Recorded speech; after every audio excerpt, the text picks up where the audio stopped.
మత్తయి సువార్త 4వ అధ్యాయము 1వ వచనం 2వ వచనం చదువుకుందాం. అప్పుడు యేసు అపవాది చేత శోధింపబడుటకు ఆత్మ వలన అరణ్యమునకు కొనిపోబడెను. 40 దినములు 40 రాత్రులు ఉపవాసముండిన పిమ్మట ఆయన ఆకలిగొనగా. ఇక్కడ చదువుకున్న వాక్యములు చూస్తే యేసుక్రీస్తు ప్రభువారు ఆయన 40 రోజులు ఉపవాసం ఉండి ప్రార్థన చేస్తున్నాడు. చూడండి, ఆయన ఒక దేవుడు, ఆయన లోకరక్షకుడు, ఆయనే సృష్టికర్త అయిన దేవుడు. అయినప్పుడు కూడా ఈ లోకములున్న వారి పాపాలను మోసుకోవడానికి ఒక మనిషిగా, ఒక మానవునిగా ఈ లోకానికి వచ్చినాడు. ఒక గొర్రె పిల్ల వలె ఈ లోకానికి వచ్చి ప్రతి వారి పాపాలని ఆయన మీద మోపుకున్నాడు. ఆయన కూడా ఒక శరీర స్వభావం కలిగి ఒక మానవుని వలె ఉన్నాడు గనుక ఆయన 40 రోజులు ఉపవాసం చేస్తున్నాడు. యేసు ప్రభు ఆయన సేవ చేసింది మాత్రము 3.5 సంవత్సరాలు మాత్రమే. ఆయన 33.5 సంవత్సరాలు ఈ భూమి మీద జీవించినాడు. 30 సంవత్సరాల వరకు ఆయన మరి దేవునితో నడుస్తూ దేవుని యొక్క జ్ఞానములో ఎదుగుతూ ఉన్నప్పుడు, ఆయన ఎదుగుతూ ఉంటూ మరి 3.5 సంవత్సరాలు అంటే 30 సంవత్సరాల తర్వాత ఆయన బాప్తిజం తీసుకొని ఆయనకి ఇవ్వబడిన పని, దేవుడు ఎందు నిమిత్తమైతే ఈ లోకానికి యేసు ప్రభువును పంపినాడో ఆ యొక్క పని ప్రారంభించినాడు. ఎప్పుడంటే 30 సంవత్సరాల తర్వాత. 30వ సంవత్సరం వచ్చినప్పుడు ఆయన బాప్తిసం పొంది ఆయన సేవ ప్రారంభించినాడు. ఇక్కడ గమనించండి, 30 సంవత్సరాల తర్వాత ఆయన బాప్తిసం పొందినాడు. బాప్తిసం పొందినప్పుడు వెంటనే పరిశుద్ధాత్మ ఒక పావురము వలె ఆయన మీదికి దిగి వచ్చింది. పావురము దిగిరాలే, పావురము వలె పరిశుద్ధాత్మ దేవుడు దిగి వచ్చినాడు. పరిశుద్ధాత్మ దేవుడు దిగిరాగానే ఇంకా ఎమ్మటే ఆయన వెళ్ళి సేవ చేయలేదు. ఆయన వెళ్ళి ఇంకా నేను సేవ చేస్తాను, సువార్త ప్రకటిస్తాను అని ఆయన సొంత తలంపుల ప్రకారం నడవలే కానీ పరిశుద్ధాత్మ ఆయన మీద ఉంది కనుక ఆ ఆత్మ ఏ విధంగా నడిపిస్తే ఆ విధంగా నడిచినాడు. ఆయన సొంత తలంపులతో ఏది కూడా చేయలేదు. ఆయన సొంత తలంపులతో మాట్లాడలేదు. దేవుని ఆత్మ ఏ విధంగా నడిపిస్తే ఆ విధంగా నడిచినాడు. బాప్తిసం పొందగానే వెంటనే పరిశుద్ధాత్మ దేవుడు ఏం చేసినాడంటే అరణ్యములోకి తీసుకెళ్ళినాడు. అరణ్యములోకి తీసుకెళ్ళినాడు. ఎందుకు అరణ్యంలోకి తీసుకెళ్ళినాడంటే శోధించబడుటకు. శోధించబడాలి. ఇది ఆత్మీయమైన శోధన అన్నమాట. ఈ శోధనలో నిగ్గాలి, ఈ శోధనని జయించాలి. అప్పుడు మాత్రమే ఆయన అందరికి ఆదర్శంగా ఉంటాడు. శోధించబడే వారందరూ కూడా ఆదర్శంగా మాదిరిగా ఉండి అందరూ కూడా ఆయన మార్గం చూపుతాడు. ఇక్కడ 40 రోజులు రాత్రింబగలు ఉపవాసం ఉన్నాడు. 40 అనే మాట దేనికి సూచనగా ఉందంటే, పరీక్షకు సూచనగా ఉన్నది, సిద్ధపాటుకు సూచనగా ఉన్నది. పరీక్షించబడడానికి లేదంటే సిద్ధపాటు కలిగి ఉండడానికి గుర్తుగా ఉన్నది ఈ 40 అనే మాట.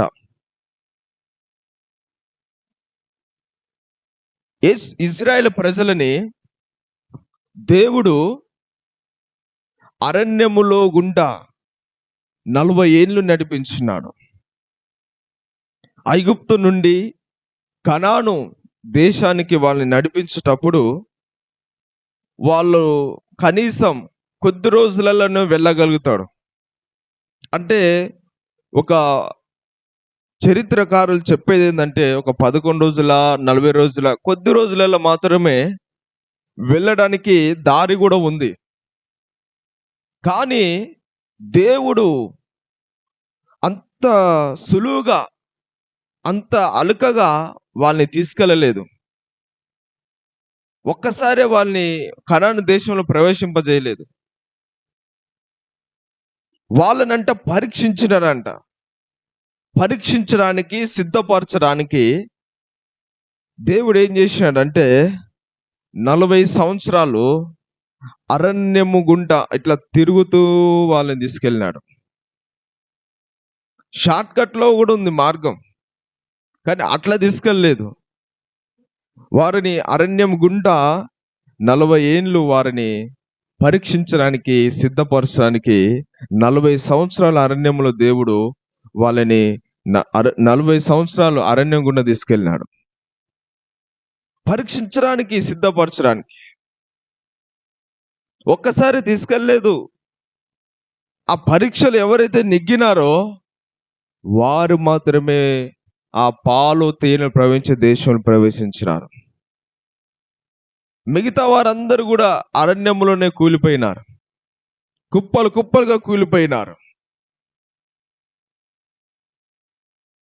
యేసుక్రీస్తు ప్రభు కూడా బాప్తిసం తీసుకున్న తర్వాత పరిశుద్ధాత్మ దేవుడు ఏం చేస్తున్నాడంటే వెంటనే అరణ్యములకు తీసుకెళ్ళినాడు. ఇశ్రాయేల్ ప్రజలను కూడా అరణ్యము కూడా తీసుకెళ్ళినాడు దేవుడు. యేసు ప్రభువును కూడా అరణ్యములకు తీసుకెళ్ళినాడు పరిశుద్ధాత్మ దేవుడు. దేవుడు మనల్ని అభిషేకించిన తర్వాత, దేవుడు మనల్ని ఏర్పరచుకున్న తర్వాత, దేవుడు మనల్ని దర్శించిన తర్వాత, దేవుడు నమ్ముకున్న తర్వాత మనం కూడా వెంటనే దేవుడు మనల్ని ఆశీర్వదించడు. దేవుడు మనల్ని ఉన్నత స్థితిలో చేర్చడు. మనకు ఆస్తుపాస్తులు ఇవ్వడు, కార్లు ఇవ్వడు, బంగ్లాలు ఇవ్వడు, ఏది ఇవ్వడు. మనకు పరీక్ష పెడతాడు, సిద్ధపరుస్తాడు. ఎందుకంటే నువ్వు ఆయన మీదనే ఆధారపడి ఉండడానికి, ఆయన మీదనే నువ్వు ఆధారపడి జీవించడానికి ఈ పరీక్ష గుండా తీసుకెళ్తాడు. ఈ పరీక్ష నెగ్గినప్పుడు మాత్రమే మనకు జీవ కిరీటం ఉంటుంది. అందుకని యేసు ప్రభువు ఏమన్నాడంటే, మీరు నన్ను అనుసరిస్తారా, మీరు అనుసరించాలనుకున్నట్లయితే మీ సిలువను ఎత్తుకొని నన్ను వెంబడించాలి అంటాడు ఆయన. ప్రతి దినము మీ సిలువను ఎత్తుకొని నన్ను వెంబడించండి అంటాడు. దేవుని నమ్ముకోగానే మనకు ఈ యొక్క పరీక్ష ఉంటుంది. ఆ పరీక్షలో నెగ్గిన వాడే ధన్యుడని దేవుని వాక్యం సెలవిస్తుంది. దేవుడు దావీదు కూడా అభిషేకించగానే వెంటనే రాజుగా చేయలేదు, వెంటనే సింహాసనం ఇవ్వలేదు. దేవుడు ఏం చేసినాడంటే గొల్యాదుని ఎదురుగా పెట్టినాడు. గొల్యాదుని ఎదురుగా పెట్టి, గొల్యాదును జయించుతావా జయించలేవా అని చూసినాడు. ఆ గొల్యాదుని జయించేటప్పుడు ఈయన శక్తి మీద ఆధారపడలే, యుద్ధం యెహోవాదే అని దేవుని మీద ఆధారపడి గొల్యాదుని జయించినారు. ఆ శోధన ఎందుకంటే దేవుడి మీద ఆధారపడి ఉండడానికి, మనం పరిపూర్ణులు కావడానికి, పరిశుద్ధులుగా ఉండడానికి, మరలా ఎప్పుడు కూడా ఎన్ని తిరిగి పోకుండా ఉండడానికి, స్థిరంగా బలంగా దేవుని సన్నిధిలో ఉండడానికి మాత్రమే ఈ పరీక్ష ఉంటుందన్నమాట. దేవుడు పరిశోధిస్తాడు కానీ శోధించడు. పరీక్షిస్తాడు, పరిశోధిస్తాడు, కానీ శోధించే దేవుడు కాదు. యేసు ప్రభువును కూడా అరణ్యములకు తీసుకెళ్ళింది ఎందుకంటే పరిశోధించడానికి, ఆయన దేవునితో మాట్లాడడానికి, దేవుని చిత్తాన్ని సంపూర్ణ తెలుసుకోవడానికి, దేవుని ఉద్దేశాలు తెలుసుకోవడానికి ఆయన అరణ్యములోకి వెళ్ళినాడు. కానీ ఆ 40 రోజులు కూడా ఉపవాసాలు ఉంటున్నప్పుడు పరిశుద్ధాత్మ దేవుడు వెనువెంట ఉండి సహాయం చేస్తున్నాడు. శోధనలు వచ్చినప్పుడు దేవుడు మనం విడిచిపెట్టాడు, మనను ఎడబాయడు. ఆయన మనకు తోడుగా ఉండి మనకు సహాయం చేస్తాడు. ఈరోజు యేసు ప్రభు కూడా బాప్తిసం తీసుకోగానే పరిశుద్ధాత్మ దేవుడు అరణ్యంలోకి తీసుకెళ్ళినాడు.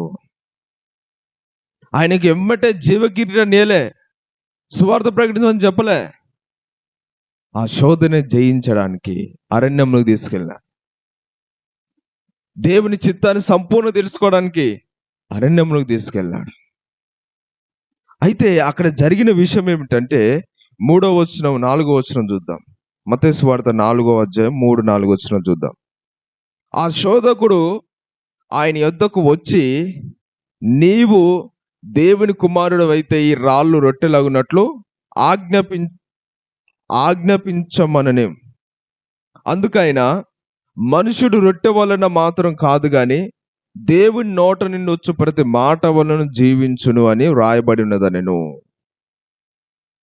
యేసు ప్రభు ఆయన ఉపవాసాలు ఉంటున్నప్పుడు సాతానుగాడు వచ్చి శోధిస్తున్నాడు. శోధకుడు వచ్చినాడు. ఇక వచ్చి ఏం చేస్తున్నాడు? శోధిస్తున్నాడు. ఏ శోధన తీసుకొచ్చినాడు? మొదటిగా, నీవు దేవుని కుమారుడు అయితే ఈ రాళ్ళు రొట్టెలగునట్లు ఆజ్ఞాపించు అంటున్నాడు. చూడండి, నువ్వు దేవుని కుమారుడు అయితే అంటే ఆయన దేవుని కుమారుడు ఆ రాయిని రొట్టెగా చేయకపోతే దేవుని కుమారుడు కాడు అని అర్థమా? ఆయన ఆ రాయిని రొట్టెగా చేసినా చేయకపోయినా దేవుని కుమారుడే. కానీ సాతానుగాడు ఏం చేస్తున్నాడంటే రోషం కలిగించేటట్టుగా అనుమానం ముట్టిస్తున్నాడు. వెంటనే ఆ రాయిని రొట్టెగా చేయాలి, చేపించే విధంగా సాతానుగాడు శోధిస్తున్నారు. ఎంత సులువుగా పడగొడుతున్నారు చూడండి. సాతాను కూడా అంతే, ఎమ్మటే పడగొడతాడు. వాడు మబ్బె పెడతాడు, ఎమ్మటే ఇది చేయాలి అది చేయాలి పరిగెత్తడానికి చేస్తాడు. కానీ యేసు ప్రభువు అలా చేయలేదు. ఆయన రాయి రొట్టెగా చేస్తేనే దేవుని కుమారుడు కాదు, రొట్టెగా చేయకపోయినా ఆయన దేవుని కుమారుడే. ఎవరు అనకపోయినా ఆయన దేవుని కుమారుడే, లోకరక్షకుడు ఆయన. కానీ వీని మాటకు లోబడి రాయిని ఎందుకు రొట్టెగా చేయాలి? ఆయనకు తెలుసు నేను దేవుని కుమారుడేనని. కనుక ఆ రాయిని రొట్టెగా చేయలేదు. ఆ రాయిని రొట్టెగా చేయలేదు. ఇశ్రాయేలు ప్రజలు కూడా అరణ్యములో ఇదే శోధన ఎదుర్కొన్నారు. ప్రభువా, ఈ అరణ్యములో మాకు ఆహారం లేక, తిండి లేక మేము మా పిల్లలము నశించిపోతున్నాము, మాకు ఆహారం దయచేయి అని దేవుని శోధించినారు. అప్పుడు దేవుడు ఏం చేసినాడు? ఆకాశం నుండి మన్నాని కురిపించినాడు ఆయన. హల్లెలూయా. దేవుడు ఆకాశం నుండి మన్నా కురిపించినాడు. ఎవ్వరు ఎరగని మన్నా, అలా పితరులు కూడా తినని మన్నా దేవుడు వాళ్ళకి దయచేసినాడు. ఇక్కడ సాతాను మాటకు లోబడి వెంటనే రాయిని రొట్టెగా చేయలేదు, వాని మాటకు లోబడలేదు. అలా లోబడితే ఈయన కూడా శోధనకి జయించేవాడు కానే కాడు. సాతానికి లోబడి ఉండేవాడు. కానీ ఏం చేసినాడంటే యేసుప్రభు, మనుషుడు రొట్టె వలన మాత్రం కాదు కానీ దేవుని నోట నుంచి ప్రతి మాట వలన జీవించును అని రాయబడి ఉన్నదని. సాతానా, మనుషుడు రొట్టె వల్ల కాదు, దేవుని నోటిలో నుంచి వచ్చే మాట వలన జీవిస్తాడు. ఎంత మంచి మాట చూడండి. ఈరోజు ఈ విధంగా ఈ ఆత్మ సంబంధమైన విధంగా మనం ఆలోచించాలి. ఈ తిండి పైన వాడు మనసు పుట్టించినా కూడా, ఈ లోకములను వాటిపైన మనసు పుట్టించినా కూడా, వాని మాటకు లోపడకుండా మనము దేవుని మీదనే, ఆత్మ సంబంధమైన వాటిపైనే మనం మనసు ఉంచాలి. మనుషుడు రొట్టె వలనే కాదు, దేవుని మాట వలన జీవిస్తాడు. ఈరోజు చాలా మంది కూడా, ఇశ్రాయేలు ప్రజలు కూడా ఈ విధంగానే మాకు ఆహారం దయచే అన్నప్పుడు వాళ్ళు దేవుని మీద ఆధారపడకుండా వాళ్ళు ఏం చేసినారంటే మోషేని శోధించినారు. అయినా కూడా దేవుడు ఏం చేసినాడు, వాళ్ళు ఎన్నడూ కూడా తినని మన్నా 40 సంవత్సరాలు అంట, 40 సంవత్సరాలు, ఒక్కరోజు కాదు 2 రోజులు, 40 సంవత్సరాలు అరణ్యంలో వారు మన్నాను దేవుడు వాళ్ళకి దయచేసినాడు. చూడు ఎంత మంచి దేవుడు మన దేవుడు. రొట్టె వలన కాదు, ఈ శరీరపరమైన ఆహారం వలన కాదు, మనలో ఉన్న ఆత్మ దేవుడు పెట్టిన దీపము, అది దేని వలన జీవిస్తుందంటే దేవుని మాట వలన జీవిస్తుంది. ఈ శరీరానికి ఈ లోక సంబంధమైనవి ఎన్నో ఆహారాలు ఉన్నాయి. కానీ ఆత్మకి ఆహారం ఏంటంటే దేవుని వాక్యం మాత్రమే. ఆ మాట వలన, ఆ వాక్యం వలన మనం జీవిస్తాము. మన ఆత్మ జీవిస్తుందన్నమాట. ఈరోజు చాలా మంది ఏం చేస్తున్నారంటే తిండి కోసం పరిగెడుతున్నారు, తిండి మీద ఆశ పెడుతున్నారు. అయ్యో మా పరిస్థితి ఎందుకు ఇట్లా అవుతుంది, మా పరిస్థితి ఎలా, మా పిల్లల పరిస్థితి ఎలా, మా పరిస్థితి ఎలా, మేము ఎలా జీవించాలి, ఎలా ఉండాలి అని దేవుని మాటను కూడా పక్కన పెట్టి, దేవుని మీద ఆధారపడకుండా, దేవుని మార్గంలో నడవకుండా వాళ్ళు ఏం చేస్తున్నారంటే వారి సొంత తలంపులతో, వాళ్ళ సొంత ఆలోచనతో వాళ్ళ మార్గాలు ఎన్నుకుంటున్నారు. దేవుని స్తుతించలేకుండా, దేవుని ఆరాధించలేకుండా ఏదైనా పని, జాబు ఏదైనా ఉందనుకోండి, అది దేవుడిచ్చింది కాదు, అది సాతాను తీసుకొచ్చిన పని. అది నీకు దేవుని మందిరాన్ని కూడా రాలేనంత స్థితిలో ఉన్నావంటే, దేవుని మందిరాన్ని కూడా వెళ్ళలేని స్థితి ఏదైనా అట్లాంటి పని ఉన్నట్లయితే, అలాంటి వ్యాపారం ఉన్నట్లయితే, ఆ విధంగా ఉన్నట్లయితే, ప్రార్థన కూడా చేయలేని సమయము ఏదో ఉన్నట్లయితే అది దేవుడిచ్చింది కాదు, అది అపవాదిచ్చింది. వెంటనే నువ్వేం చేయాలంటే దాని నుండి నువ్వు వేరై జీవించాలి. నీకు అంతకన్నా మంచి పని ఇస్తాడు దేవుడు.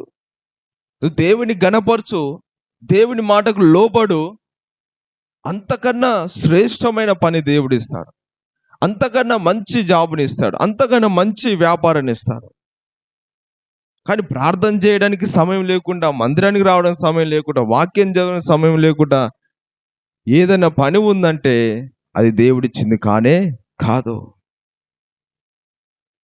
అంటే నీ సొంత శక్తి మీద ఆధారపడాలనుకుంటున్నావు, నీ సొంత బలం మీద ఆధారపడాలనుకుంటున్నావు. సాతాను కూడా ఎప్పుడు అలా చేస్తాడు. దేవుడి మీద ఆధారపడనీయకుండా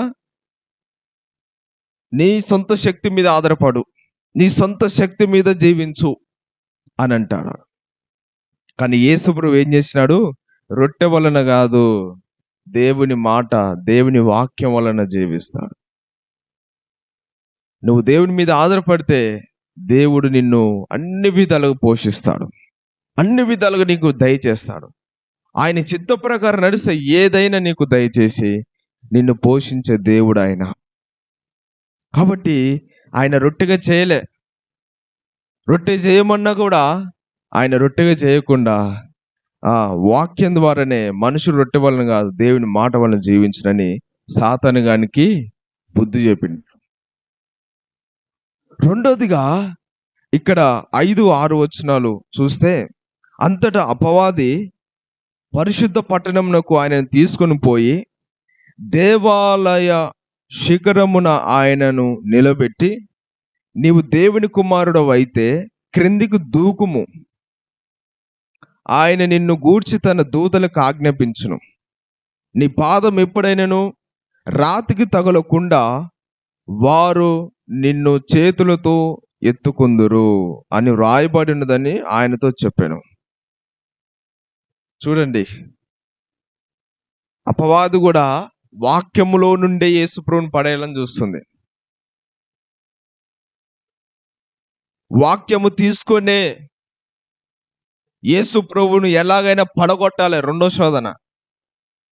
శోధన ఏం చేస్తున్నాడు? ఒక ఎత్తైన పర్వతం మీదకి తీసుకెళ్ళిందంట. యేసు ప్రభువుని ఒక ఎత్తైన పర్వతం మీదకి తీసుకెళ్ళి, దేవాలయము శిఖరం మీదకి తీసుకెళ్ళి ఏమంటున్నాడు? నువ్వు దేవుని కుమారుడు అయితే, దేవుని బిడ్డవైతే ఇక్కడి నుంచి కిందకు దూకు, దూకితే నీకేమి కాదు, దేవదూతలు కాపాడతాయని వాక్యంలోనే ఉన్నది, కాబట్టి నువ్వు దూకు అని అంటున్నాడు. చూడండి, ఒకవేళ వాక్యం తెలవని వాళ్ళు అయితే, వాక్యం సరిగా అర్థం చేసుకునే వాళ్ళు అయితే, దేవుని వాక్యం మీద విశ్వాసం లేని వాళ్ళు అయితే, నిజంగానే దేవుని వాక్యంలోనే ఉంది కదా, దూకినా కూడా దేవదూతలు కాపాడతాయని కీర్తన గ్రంథంలో ఉంది కదా అని దూకేటోళ్ళు. ఈరోజు చాలా మంది కూడా అలాగనే ఇలాంటి ఒక్క వాక్యం తీసుకొని, అంటే ఆ వాక్యం కూడా వాళ్ళకి సాతాను గాడు ప్రేరేపిస్తున్నది. ఆ ఒక్క వాక్యం తీసుకొని దేవుని ఏం చేస్తారు? శోధిస్తారు. దేవుని వాక్యంలో ఉంది కదా, ఈ విధంగా చేస్తే ఏమవుతుంది, తింటే ఏమవుతుంది, తిరుగుతే ఏమవుతుంది, చూస్తే ఏమవుతుంది, ఒక్కసారే కదా, ఒక్క నిమిషమే కదా, ఒక్క రోజే కదా, ఏమవుతుంది అని చాలా మంది ఏం చేస్తారంటే వాళ్ళకు అనుకూలంగా వాక్యాన్ని మలుచుకొని వాళ్ళు దేవునికి విరోధంగా పాపం చేస్తారు. దేవునికి విరోధంగా పాపం చేస్తారు. అయితే యేసు ప్రభువు ఏమంటున్నాడు? 7వ వచనం, అందుకు యేసు, ప్రభు అయిన నీ దేవునికి మొక్కి, ప్రభు అయిన నీ దేవుని నీవు శోధింపవలదని మరి ఒక్క చోట రాయబడిన వానితో చెప్పాను. పైనుంచి దూకమన్నాడు కదా, కానీ యేసు ప్రభు ఏమన్నాడు? ప్రభు అయిన నీ దేవుని నువ్వు శోధింపవద్దు అని మరి ఒక్క చోట, ఇంకొక చోట రాయబడి ఉన్నది కదా అని వాక్యం ద్వారానే సాతానునికి బుద్ధి చెప్పినాడు. వాడు ఏ విధంగా అయితే వాక్యం ద్వారా యేసు ప్రభువును పడగొట్టాలని చూసినాడో, అదే వాక్యం ద్వారా, అదే పరిశుద్ధ గ్రంథములో నుండి శోధించొద్దు, దేవుని శోధించొద్దు అని బైబిల్లోనే రాయబడింది కదా అపవాది అని యేసు ప్రభు అపవాది గాని వాక్యం ద్వారానే, ఆత్మ ఖడ్గం ద్వారానే, వాక్యం అనే ఖడ్గం ద్వారానే సాతాను గాని జయించినాడు. నిజమే, దేవాలయం నుంచి దూకితే దేవుడు నన్ను కాపాడతాడు కదా, నేను దేవుని కుమారునే కదా అని అన్ని దూకలే. ఎందుకు దూకాలి? మెట్లు లేవా? దేవాలయం నుంచి ఉన్నాయి, మెట్ల మించి దిగుతాను. వానికి లోబడి నేనెందుకు దూకాలి? నేనెందుకు దేవుని శోధించాలి ఈ విషయంలో? అలా చేస్తే దేవునికి విరోధం. చాలా మంది కూడా ఈ విధంగానే ఉన్నారు. ఒక వాక్యం తీసుకొని, వాళ్ళకు అనుకూలమైన వాక్యం తీసుకొని ఏం చేస్తున్నారు? శోధిస్తున్నారు.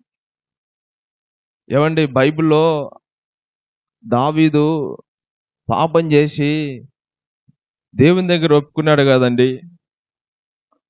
మనం కూడా ఏదో మనుషులమే కదా, కొంత పాపం చేస్తాము, ఒప్పుకుందాంలే అని అంటారు.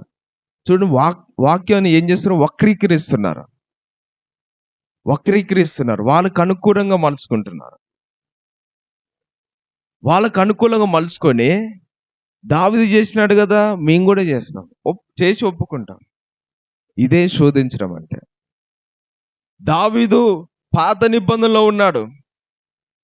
అది చూసి చూడనట్టుగా దేవుడంట ఆ కాలంలో పాత నిబంధన ప్రజలను చూసి చూడనట్టుగా ఉన్నాడు.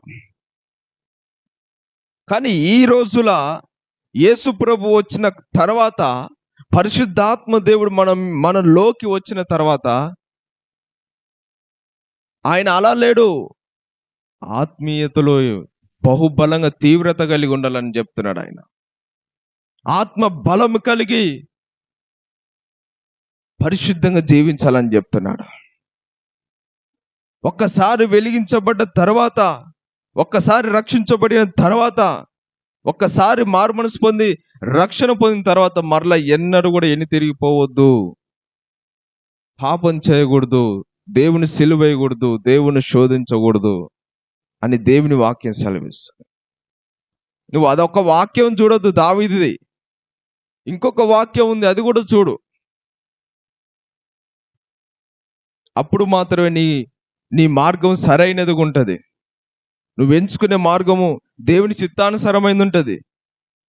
దేవుని మార్గం నడిచిన విధంగా నువ్వు ఉంటావు. ఇంకొంతమంది ఏం చేస్తారంటే, ఆ దేవుడు నాకు తోడుగున్నాడు కదా, నాకేం కాదులే అని ఒక ఇష్టం వచ్చినట్టుగా డ్రైవింగ్ చేస్తారు, రోడ్డు మీద వెళ్తారు. దేవా నన్ను కాపాడాయా అంటే దేవుని శోధించినట్టు కాదు అది. ఏదో ఒక వెహికల్ వచ్చి, లారీ వచ్చి, ఏదో వచ్చి అది గుద్దేసి వెళ్ళిపోద్ది. దేవుడు నాకు తోడుగున్నాడు కదా అని అట్లా ఒక వెహికల్కి, లారీకి, ఏదో బస్సుకి ఎదురుగా వెళ్తే దేవుని శోధించినట్టు అవుతుంది. అలా చేయకూడదు. అది సాతాను తలంపది. దేవుడు తోడుగున్నాడు కదా అని ఇష్టం వచ్చినట్టుగా స్పీడ్ తోలితే అది శోధించినట్టే.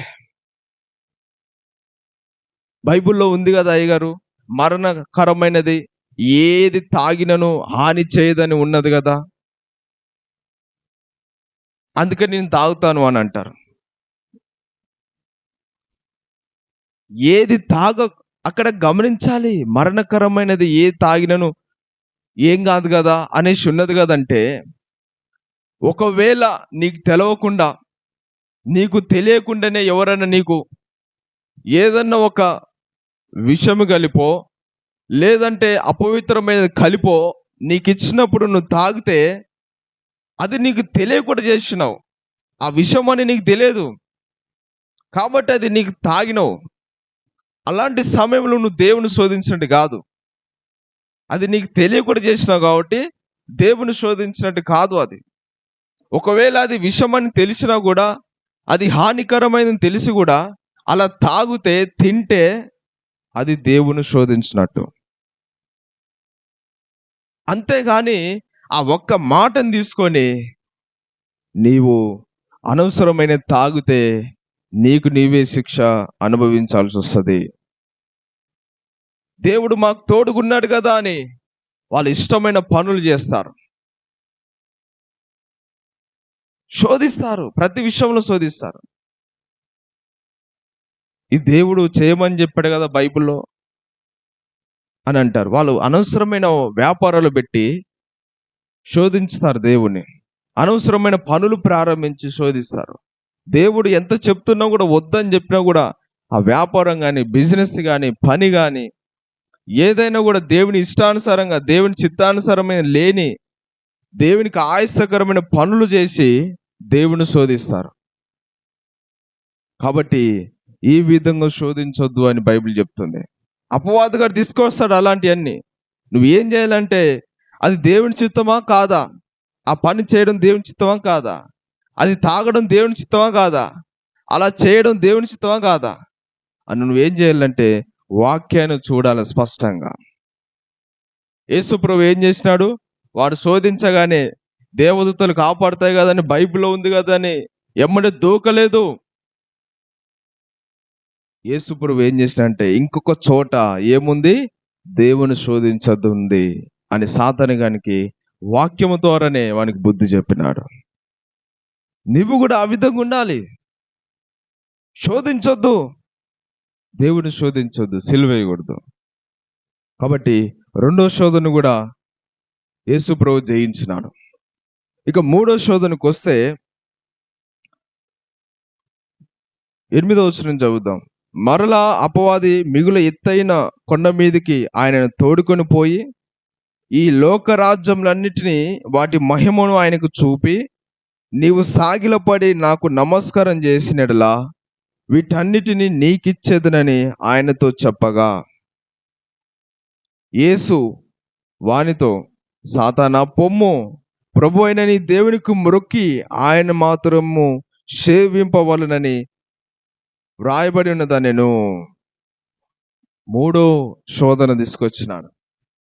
ఒకటేమో రాయిని రొట్టెగా చేయమన్నాడు, రెండోదేమో ఇక్కడి నుంచి కిందికి దూకు అన్నాడు, మూడోదేమో ఏమంటున్నాడు? నీవు సాగిలపడి నాకు నమస్కారం చెయ్యి అంటున్నాడు. ఒక ఎత్తైన కొండ మీదకి తీసుకెళ్ళినాడంట. మరలా తీసుకెళ్ళి ఏం చేస్తున్నాడు?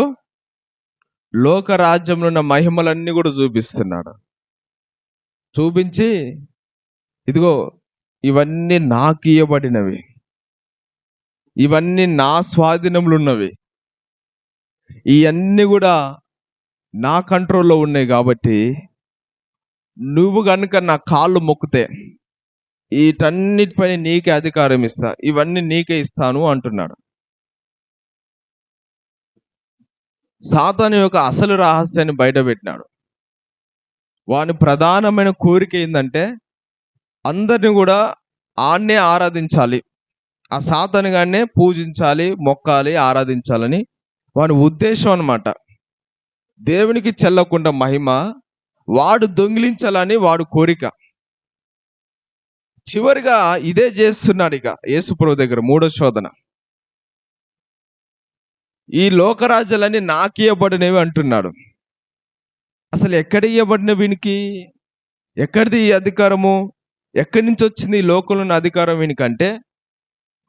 అవ్వ ఆదాము వద్దన్న పండు తిని పాపం చేయడం వలన దేవుడు వారికి ఇచ్చిన అధికారము సాతానుగాడు తీసుకున్నాడు.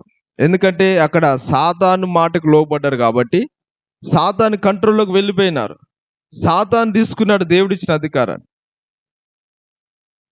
కాబట్టి ఈ లోకరాజ్యాలన్నీ ఇప్పుడు వాని స్వాధీనంలో ఉన్నాయి. కానీ యేసు ప్రభు ఆయన చనిపోయి తిరిగి లేచిన తర్వాత ఈ సర్వలోకము ఆయన స్వాధీనంలోకి వచ్చినది. సర్వాధికారం కలిగిన దేవుడు అయినాడు ఆయన. అయితే ఇక్కడ గమనించాలి, నీవు నాకు సాగిలపడు, వీటన్నిటి నీకు ఇస్తా అంటున్నా. ఒకవేళ యేసు ప్రభు కనుక ఆ విధంగా సాగిల పడితే మరలా ఆదాముగా ఎట్లయితే పడిపోయినాడో యేసు ప్రభు కూడా అలాగనే పడిపోయేవాడు.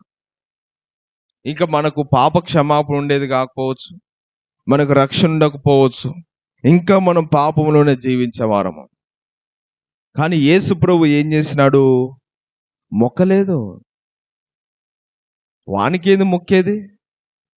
నేను ఎంత శ్రమైన పడతా దేవుని కోసం, ఎంత కష్టమైనా, ఎంత నష్టమైనా, ఎంత బాధలైనా పడతాను, కానీ నీకు బానిసగా ఉండండిరా సాతానా, నీకు మొక్కను, నీ మాటకు లోబడను, నా దేవుని పక్షంగా నేను నిలబడతా.